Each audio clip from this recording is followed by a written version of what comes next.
Welcome, ladies and gentlemen, to the Incomplete Skeptic. It's been a while since I've done a program. I recently relocated and have some new responsibilities in my life, so I've been trying to tweak those responsibilities and put on my adaptation hat. Seems to be working a little bit better now. Was a little bit under the weather too for a bit. But anyway, so going to get back on track. I've got some interviews coming up. One guest is an ex-convict. Not sure when he's going to be on. He and I have some similar experiences and contemplations. And, you know, there's a ripple effect to every conversation. And we're going to explore some things that are probably off the beaten track, which is really what the Incomplete Skeptic is all about in the first place, you know, exploring marginalized ideas, no matter who they come from. And I'm also going to be speaking to a gentleman that has worked in corrections for a great period of his life. Actually, he's retired now. He's an expert, I would call him. He might not concur with that phraseology, but in restorative justice, I consider him an expert. He's got a lot of history. He's got a degree in sociology, leaning with criminal justice, and was involved with the Department of Corrections in Minnesota.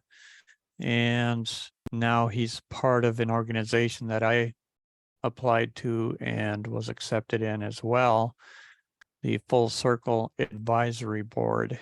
And we're geared to pressuring the legislature a bit, I suppose, and trying to help them understand what it's like to make a difference in an offender's life so they stop being an offender. What would prison life look like were it to exist in such a way that people wouldn't have to be so concerned about recidivism? I think change is possible, and I know a lot of people would say I have rose-colored glasses on, and yeah, I suppose I'm a cockeyed optimist. But I'm really of the opinion that most of the people in the system are overtaxed. And I'm not talking about tax dollars. There's not enough people to go around. There's not enough hours in the day to help people that are working in corrections to cover all the bases needed to help people turn their lives around. A lot of guys probably aren't interested in taking suggestions, if you will. I think most people do on time have authority issues in the first place, and there's not a lot of trust there. So building conversations built on trust, based on trust, is the order of the day, but there's no trust there. You know, the staff don't trust the cons, and the cons don't trust the staff, and without trust, you have very little conversation that's worth repeating to anybody. It's just leaves everyone feeling negative and sometimes even hopeless, in despair or angry. So a lot of gang warfare going on, really, and staff is one gang and prisoners are another gang, and we've got to get rid of that paradigm.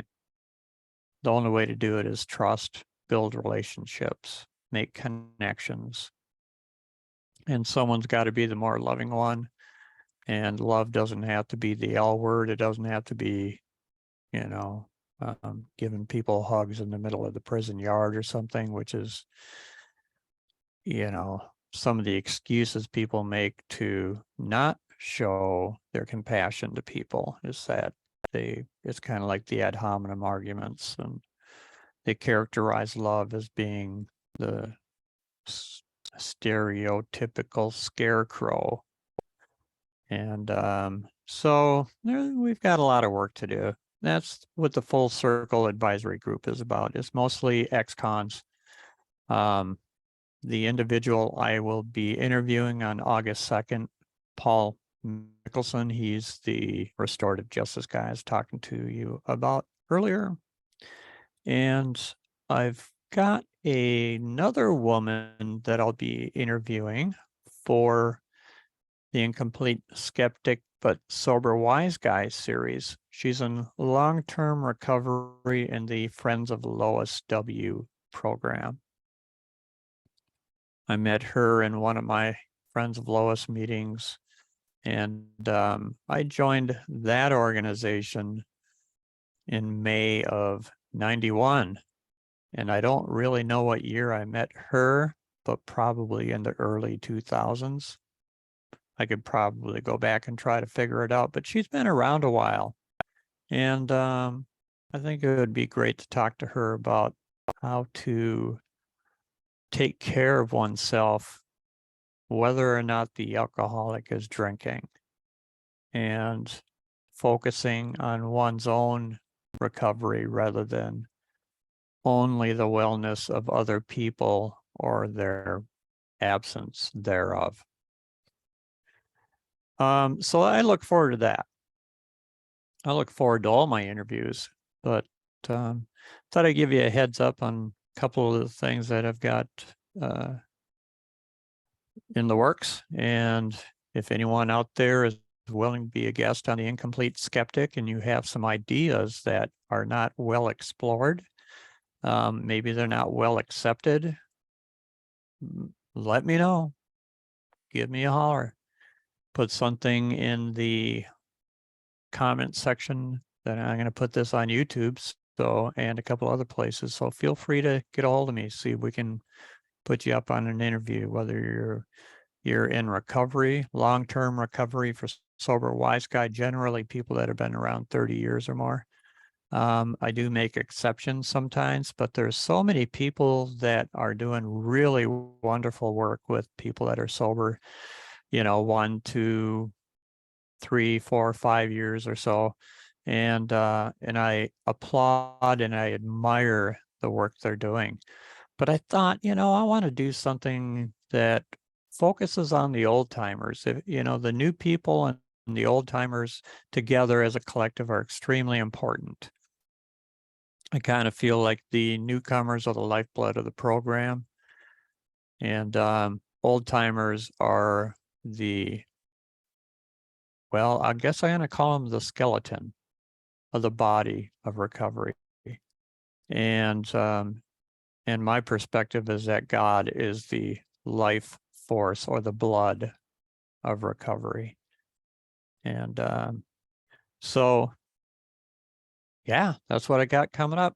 Give me a holler if you're interested. I don't always like these words, but click and subscribe. I'd like to build up some followers on my YouTube, and I also have some other podcast mediums like Podbean. So, peace out, y'all. Take care.